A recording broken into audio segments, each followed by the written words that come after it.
Bismillahirrahmanirrahim. Elhamdülillahi Rabbil alemin. Vessalatu vesselamu ala Resulillahil emin. Muhammedin sallallahu aleyhi ve sellem. Ve aleyhi teyyibine tahirin. Ve lanetullahi ala a'daihim ecma'in minel an ila qiyam yevmiddin inşallah. Bütün əzizləri salamlayırıq. Allah'tan hər birimiz üçün xüsusi inayətlərin, tövfiqatların nəsib olmasını diləyirik inşallah. Xəstələr var, bu havaların da belə keçməsi ilə bağlı. Əzizlərin bir çoxları da yoluxublar. Allah'tan bütün xəstələr üçün şəfalar diləyirik inşallah.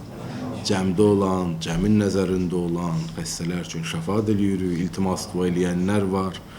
Onlar üçün Allah'tan şəfa diləyirik inşallah. Allah'tan istəyirik bizim bu nurani məclislərimiz, rəhmətə gedənlərimiz üçün onların hallarına, durumlarına müsbət təsiri ola bilən məclislərdən inşallah Allah qərar versin inşallah. Bəhsimiz Allah Taala'nın insana olan məhəbbəti. Yəni Allah bizi sevir, Allah yarattıqlarını sevir və bunu da qeyd elədik ki, bunu bizə unutturublar. Biz axtarışdayıq, biz qərbçilikdəyik, biz çətinliklərdə, sıxıntılarda və s. Ən mühüm məsələ bizə unutturulub. Qəflət eləmişik. Qəflət eləmişik. O bir dənə gerçəklikdir ki, Allah yarattıqlarını sevir. Adam bilə ki, onu bir dənə sevən Rəbbi var. Onu bir dənə sevən Allahı var. Onu sevən Yaradanı var. Onu sevən Rəbbi var. Sevir. Halı dəyişər də. Adi adam biləndə ki, onun misal üçün bir dənə dostu var, xətrini çox istəyir. Adam nə qədər təsir qoyur. Tutaq ki, adam biləndə ki, tutaq ki, qardaşı, bacısı, yaxını, əzizi, atası, anası, əmisi, dayısı, xalası, bibisi, adam tutaq ki, çox istəyir. Adam nə qədər özü bu, hissin özü nə qədər təsir qoyur. Bununla müqayisə olunmayan, qat-qat fövqəl dərəcədə, qat-qat keyfiyyətcə, hər mənada qat-qat ali bir vəziyyətdə olan bir dənə həqiqəti bizdən gizlədirib, biz qəflət eləmiş. Allah bizi sevir. Sevir bəndələrini. O qədər sevir. Keçən bəhslərdə dedik, bir buyuruşda var idi, hədis-i qudusda var idi ki, Allah Taala deyir ki, bəndəm mənim üzərimdə olan haqqına görə onu sevirəm. Peki bəndəm də mənim onun üzərində olan haqqıma görə məni sevsin. Deyir, mən sevirəm onu, o da məni sevsin. Başqa bir buyuruşda var idi ki, əgər mənə arxa çevirmiş bəndələrim, hədis-i qudusda idi, bilsələr ki, mənim onlara nə qədər şövqüm var, sevgim var, eştiyaqım var, məhəbbətim var, bunu bilməyin şövqündən bağrıları çatlayar. Əgər bilsələr bağrıları çatlayar. Bu bilməyin şövqündən bağrıları çatlayar. Bu həddə sevir. O həddə sevir ki, Firon kimiləri də hətta Həzrəti Musa Aleyhisselama deyir ki, sən Firon sənə istiğasə elədi, sənə yalvardı, sən reaksiya vermədin. Çünki sən xaliqi dörsən, yaradanı dörsən. Mənə istiğasə eləsəydi, məndən istəsəydi, məndən diləsəydi, mən əl tutardım, mən onun fəryadına çatardım. Belə bir Rəbbimiz var. Ki, köynə qədim bəhslərimizdə elədik bu mövzuları. Sonra gəldi, çıxdıq ki, Quran-ı Kərimdə Rəbbimiz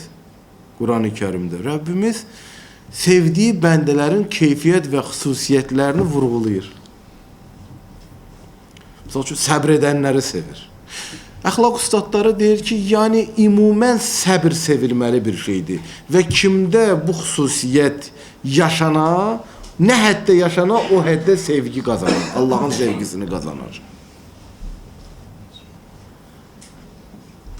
Deməli, səbr edənləri sevir. Səbr edənlər kimlərdir? Səbr edənlər o kəslərdir ki, Bunlar Allah bəndələridirlər. Allahı tanıyıblar. Allahı kimliyini bilirlər. Bilirlər Allah yaradanları, Allah Rəbləri, Allah yeganə o kəsdir ki, ona itayət və pərəstiş eləmək olar.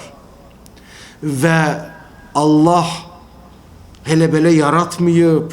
Allah bir gün bizim buradaki yaşayışımızın da hesab kitabını soracaq və bizim üçün burada hər şeydə imkanlar qoyub ki, biz düzələk. İndi adam bunu bilə, bunu bilməklə Allahın bütün buyuruşlarına itayət eləyə. Bunu itayət eləmək hasandır, çətindir. Bəzən çox çətindir. Amma itayət eləyə bu çətinliklərin də müqabilində müqavimət görsə də, dayanıqlılıq görsə də, büdürəməyə, itayət eləyə və çətinliklər gələndə narahat olmaya, davam eləyə, Allaha bəndəliyini davam eləyə. Qərardır ki, Allaha itayət həmişə rahatlıqla müşahidə olunsun. Əksər hallarda da çətinliklərlə müşahidə olur. Amma Allaha itayət eləyə və itayət elədikdə, Allaha itayət elədikdə, bütün yaranan çətinliklərə neyniyə? Müqavimət eləyə, qarşısında diyana. Bəzən o çətinliklər lap yaxın adamları yaradır. Bəzən insanın ailə üzvləri yaradır. Bəzən dostu yaradır. Bəzən əzzi yaradır. Bəzən övladı yaradır. Bəzən ictimai rəy yaradır. Bəzən stereotiplər yaradır. Bəzən nə deyərlər, necə olarlar. O Almanyadakı qız misalı. Allahın əmrinə itaət edir də, naməhrəmə əl verməzlər. Hər kim olsa, Alman prezidenti də olsa. İndi o qıza çox söz deyənlər olacaq. Bunu başa düşüb əhsən deyənlər də var. Bunu qınayanlar da var. Amma qınasınlar da. Bu Allahın əmrini yerinə yetirib. Buna deyirlər, Allahın əmrini yerinə yetirəndə itaət edəcəksən və bütün çətinliklərə nə edəcəksən? Səbr edəcəksən, müqavimət edəcəksən. O çətinliklər səni Allaha itayətdən getirib çıxartmayacaq. Bu səbrin bir növü, itayətdə səbr. İkinci budur ki, həvai nəfs adamı yerindən çıxardır, tərpədir. Şirinlikləri ilə, cəzzabiyyətləri ilə, cürbəcür xoqqalarla, cürbəcür abörtqalarla, cürbəcür qəşəng, gözəl, parıltılı, cürbəcür görsətməklərlə. Həvai nəfs elə belədir ki, siz görün, fəsadı heç 2 dəfə eyni cür təqdim edirlər, yox. Hər gün bir cür təqdim olunur fəsad, rəngarəng. Fəsad şoulara, filanlara və s. Qinalara, cürbəcür fəsad elementlərinə diqqət edin. Davamlı bir yenilənmə var. Şeytan lənətliyinin bir hələ xoqqalarından biridir də bu rəngarəng, yenilənmə. Belə xüsusi bir təqdimat, xüsusi cəzzabiyyət. Adam özünü tanıyan olmasa gedər o tərəflərə də. Tanımasa onlar cəzb eləyir. Onlar şirin görsənir. Onlar parıltılı görsənir. Qina özü. İnsan üçün şirin görsənir. Fəsad səhnələr cəzb eləyir. İraq, zina, göz zinası, qulaq zinası, dil zinası. Virtual, realın fərqi yoxdur ki. Elə virtual zina, elə bu zinanın bir növüdür də. Naməhrəmin cəzzabiyyətləri. Fərqi yoxdur. Kişi üçün də, qadın üçün də, hər kəsə aiddir. Həvai nəfs. Ya yalan danışmaq, ya kimisə haqqını basmaq, ya qeybət eləmək. Hamısı həvai nəfsin oyunlarıdır. Adam İləməyəndə o şirin idi, çəkirdi. O şirinlikdən imtina eləyəndə çətin olar, ağrılı olar. Amma müqavimət eləyə, davam eləyə. Buna deyirlər səbir.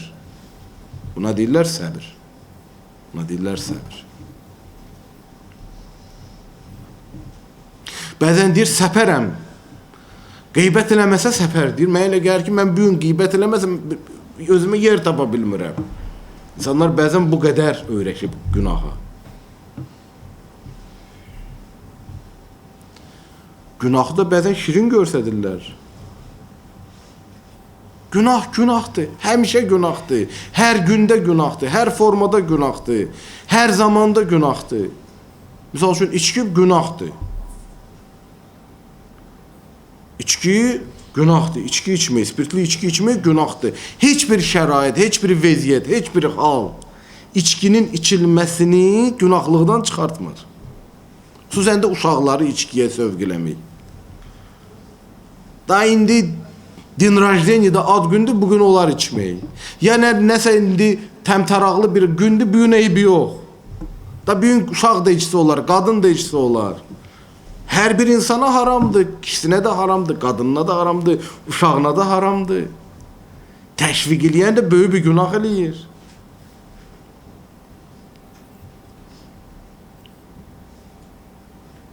Ona görə həva-i nəfsin cəzzabiyyətlərinin müqabilində diyana şirinlik daxil, çetinliklərinə müqavimət göstərir. Buna deyirlər səbir.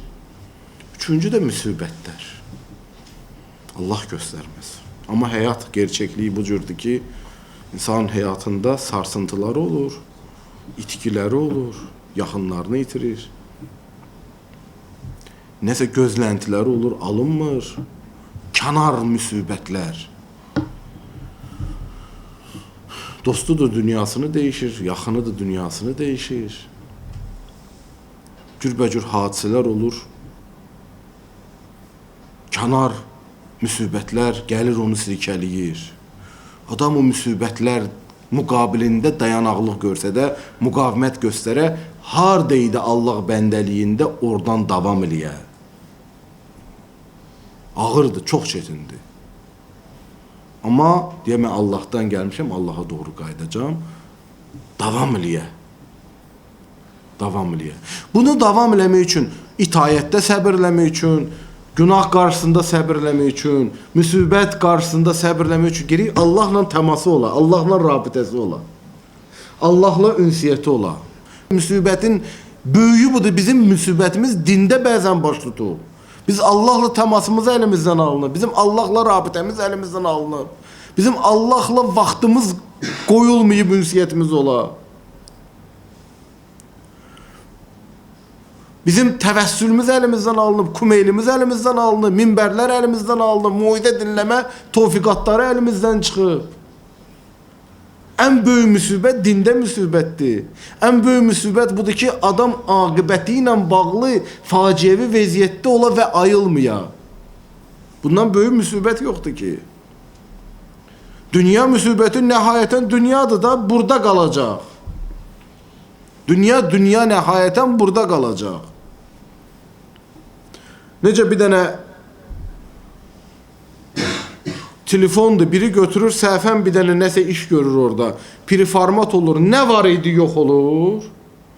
Neyi xüsusi saxlamamışdı, qalmır.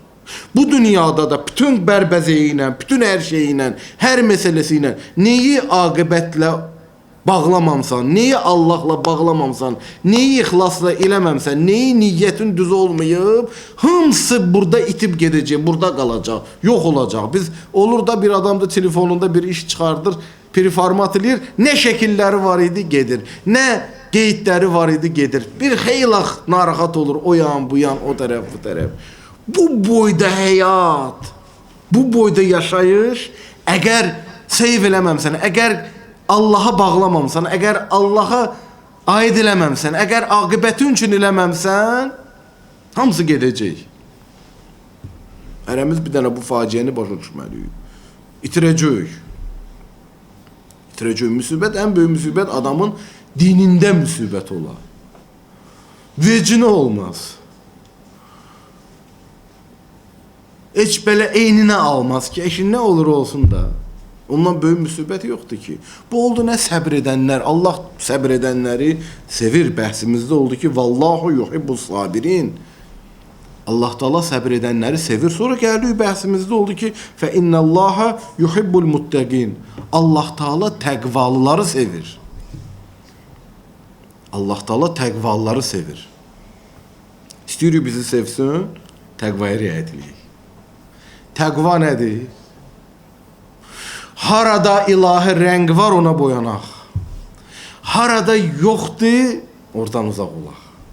Harada Allah razılığı var, ora tələsək. Harada əmin deyirik, dayanaq. Buna deyirlər təqva. Buna deyirlər təqva.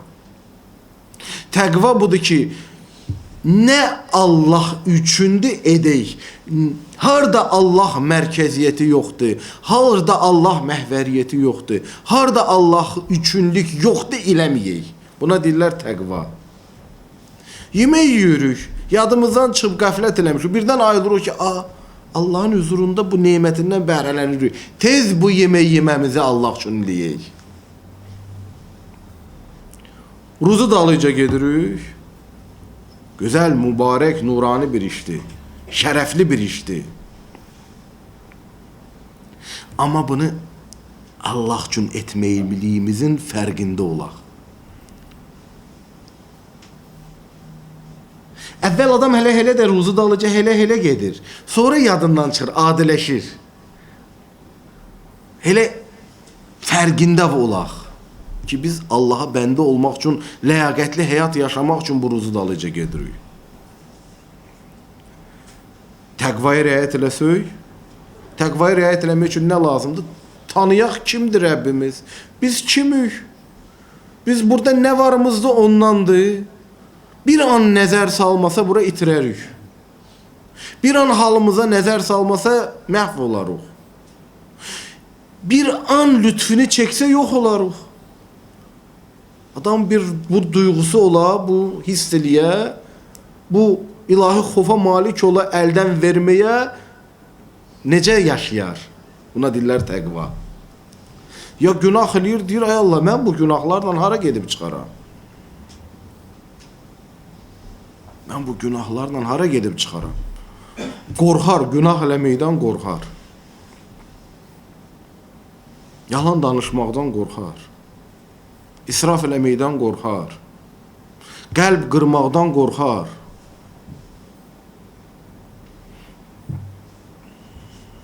Qeybət eləməkdən qorxar. Böhtan atmaqdan qorxar. Cəmaatın haqqını zayi eləməkdən qorxar. İnsanları incitməkdən qorxar.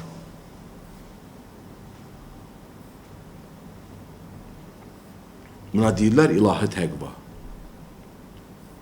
Allah da sevir elələrini. Fə innallaha yuhibbul muttaqin. Allah Taala gerçəkdən Allah Taala şübhəsiz təqva əhlini sevir. Bugün bəhsimiz inşallah təvəkkül edənlərlə bağlıdır. O grup insanlar ki Allah onları xüsusi sevir, təvəkkül edənlərdir. Ali-İmran surəsinin 159-cu ayəsində biz görürük ki, buyurulur, İnnallaha yuhibbul mutavakkilin. İnnallaha yuhibbul mutavakkilin. İnnallaha yuhibbul mutavakkilin. Həqiqətən Allah Taala təvəkkül edənləri sevir. Həqiqətən Allah Taala təvəkkül edənləri sevir. Biz desək ki, həyatımızda ən böyük qəflət elədiyimiz mövzulardan biri təvəkküldür, dəqiq ifadə eləmiş olarıq. Təvəkkül nədir? Təvəkkül ciddi mövzudur. Təvəkkül mövzusunu bir izah istəyir. Təvəkkül budur ki, insan bilə ki, onu bir yaradan Allah var, onun Rəbbi var, bir gündə qiyamət günü onun huzuruna dönəcək. Bilə ki, bura imtihan dünyasıdır. Bilə ki, burada iradəvi yaşayır. Bilə ki, burada iradəvi yaşayır, ondan asılı olan işlər də var. Seçimli həyatdır, iradəvi həyatdır, ixtiyari həyatdır. Bilə ki, özündən asılı olanı iləsə, ondan artıq Allah Taala ondan heç nə istəmir. Nə qədər məsuliyyəti var, nə qədər mükəlləfiyyəti var, nə qədər öhdəliyi var Allah huzurunda, nəyə gücü çatır, o qədərə cavabdehdir. O həddini də eləyə. Onu eləyəndən sonra özünü Allah'ın onu eləyəndən sonra özünü Allah'ın ixtiyarına bıraxa. Onu eləyəndən sonra özünü Allah'ın ixtiyarına bıraxa. Özünü Allah'ın ixtiyarına bıraxa. Bir var heç nə eləmir, ona təvəkkül deyilmir. O təvəkküldür. İndi buyuruşlarda da toxunacaq. Var heç nə eləmir. Heç nə eləmir, özündən asılı olan heç bir iş görmür, iradəsinə bağlı heç bir işlər görmür. Allah bəyənən kimi səy görsədmir, əzm görsədmir, diri alınmır. Təvəkkül elədim, alınmadı. Yox, sən təvəkkül eləmə. Təvəkkül hərəkətin özüdür, təvəkkül çalışmanın özüdür, təvəkkül səyin özüdür, təvəkkül hər mənada ən böyük himmətin özüdür, amma bu himmətdən sonra vəsvəsə etməyəcəksən. Bu himmətdə maksimal çalışıb və səy və himmət göstərdikdən sonra nigaran olmayacaqsın. Deyəcəksən, mən nə mümkündür etdim, gerçəkdən edəsən, ondan sonra deyəsən ki, mən özümü Allah'ın ixtiyarına bıraxdım. Nədir xeyirlisi mənim üçün qoyu olsun? Buna deyirlər təvəkkül. Buna deyirlər təvəkkül. Məndən aslı nə var elədim? Məndən aslı nədir elədim? Daha bundan o tərəfə mənlik bir şey yox. Nə olsa xoşdur üçün Rəbbimləndir. Buna deyirlər təvəkkül. Təvəkkül və iman. Elə belə deyir ki, Allah Taala təvəkkül edənləri sevir. Çünki təvəkkül edənlər ən ali imana malikdirlər. İmanları diridir. Təvəkkül eləmək üçün gərək adamın imanı diri ola. İmanı diri olmasa, imanı oyaq olmasa təvəkkül eləyə bilməz. Əmir əl-Möminin təvəkkülü imanın 4 sütunundan biri bilir. Ki buyuruşda var ki, imanın 4 sütunu var, Həzrəti Əli əleyhissalam buyurur. Onlardan birincisini də Allah'a təvəkkül sayır Əmir əl-Möminin. İmanın 4 sütunundan biridir təvəkkül. Çünki təvəkkül eləmək üçün sən inanmalısan Allah var. Sən inanmalısan səni yaradan var. Sən inanmalısan sənin Rəbbin var. Sən inanmalısan ruzu verən odur. Sən inanmalısan sən onun huzurundasan. Sən inanmalısan ki Rəzzaq odur. Sən inanmalısan ki hər an nəzarətdədir. Sənin mövcudiyyətin nəzarətdə. Sən inanmalısan ki sənə hər an lütf edir, inayətlər verir, tövfiqatlar verir. Sən inanmalısan ki səni elə belə seçməyib, səni elə belə məsuliyyətləndirməyib. Sənin gücün var, qüvvətin var. Sən inanmalısan ki səndən nə asıldığını eləyəcəksən və ondan sonra sənin daha bir məsuliyyətin yoxdur. Sən inanmalısan ki ondan sonra nə olacaq sənin üçün xeyirlisidir. Bunlar hamısı nə istəyir? Ciddi iman istəyir. Fövqəl dərəcədə iman. Bir dənə təvəkkül halının olması, nə qədər diri olmasını istəyir imanın. Ona görə təvəkkül və iman fövqəl dərəcədə bağlı mövzudur. Təvəkkül və yaqin. Təvəkkül və yaqin. Fövqəl dərəcədə önəmli məsələdir. Təvəkkül və yaqin fövqəl dərəcədə ciddi bir məsələdir. Əmir əl-Möminin buyurur ki, yaqinliyin həqiqəti təvəkküldədir. Yaqinliyin həqiqəti təvəkküldədir. İnsan var, hələ narahatdır, tərəddüddədir, şək içindədir, şübhələr içindədir. Bir də var, yaqini var. Yaqin üçün təvəkkül lazımdır. Yaqinliyin həqiqəti təvəkküldədir. Yəni, sən nə mümkündünü səmimi qəlblə eləyəndən sonra Allaha sığınıb, Allaha etimad eləyəcəksən, buna deyirlər təvəkkül. Bunu eləyəndə yaqinin olacaq. Biləcəksən ki, nə olsa Rəbbin bağçasındandır. Nə olsa əziz Allahın hədiyyəsidir. Nə olsa xoşdur. Bunlar önəmli mövzulardır. Yəni, təvəkkül iman, təvəkkül yaqin. Təvəkkül insanı ən güclü varlığa çevirər. Çünki təvəkkül vaxtı ən güclüyə bağlantı yaranır. Təvəkkül vaxtı insan gəlir, ilahi harmoniyada özünün ən maksimal yerini tutur. Nə mümkündür eləyib və gəlir bütün gücün, bütün qüdrətin, bütün qüvvətin mənbeyinə bağlanır. İlahi harmoniyanın bir həmahənglik yaradır, bir sinxronluq yaradır, bir uzlaşma əmələ gəlir. Ən güclüyə çevirilər. Çünki ən güclüyə bağlantı tapıb. Peyğəmbərimiz buyurur ki, insanların ən güclüsü olmaq istəyən Allah Taalaya təvəkkül etməlidir.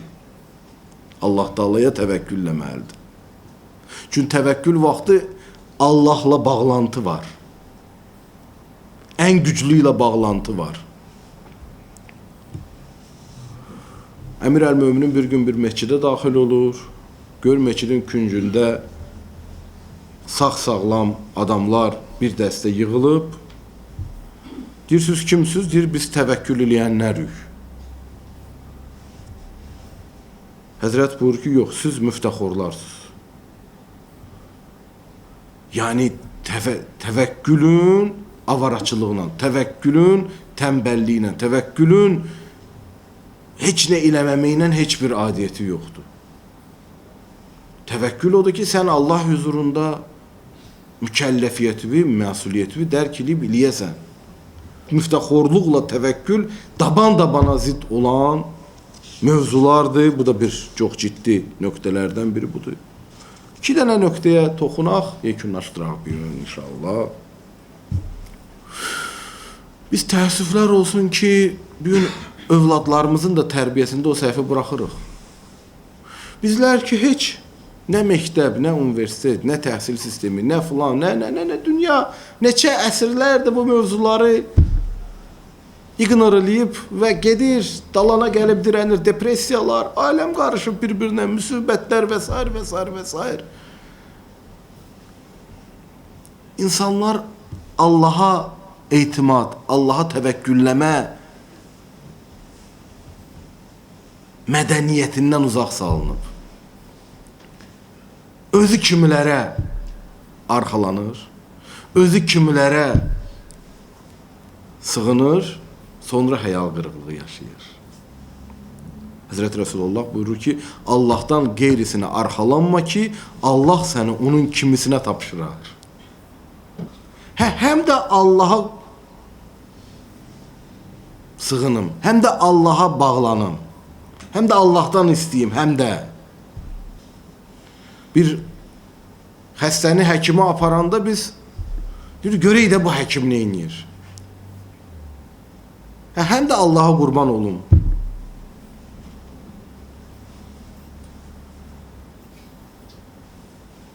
Yəni bu yanaşma, biz həkimə bir vasitəçi kimi baxmayanda, yəni biz əslində nə olur? Həkimin rolunu öz rolundan artıq görürük. Həqiqi həkimlər deyir, bizdə bir şey yoxdur. Biz asıl olanı eləyirik, Allahdandır. Nəticə Allahdandır. Hər peşəkar, həm ciddi, həm öz işini bilən həkim bu sözü deyir, bizdən asıl olanları eləyirik, amma nəticə Allahdandır.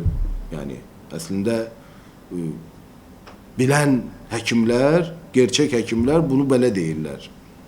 Adam diqqətli olmalı. Çox önəmli bir mövzudur. Bəzən həyatda uğursuzluqların səbəblərindən də biri bu olur. İnsan maddi proqnozlaşdırmağa uyğun hər şeyi düzgün qurur. Amma Allahın lütf və inayəti müstəvisində baxmır məsələlərə. Nəticə nə olur? Nəticə faciəvi olur. Və müsəlman ümmətinin, İslam toplumunun da kifayət qədər geri qalma amillərindən də biri budur. Bir mühüm nöqtə də insanı Allaha təvəkküldən uzaqlaşdıran mühüm nöqtələrdən biri insanın özünə arxayınçılığı, insanın özünə həddən ziyadə əminliyi.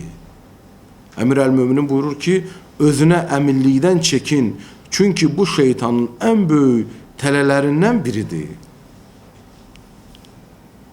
Mən bilirəm nə edəcəm. Mən bilirəm. Mən əminəm ki, mən belə olacaq, hələ olacaq və s. Bir təqribən özünə güvən mühüm mövzudur. Adam Allah bəndəsi kimi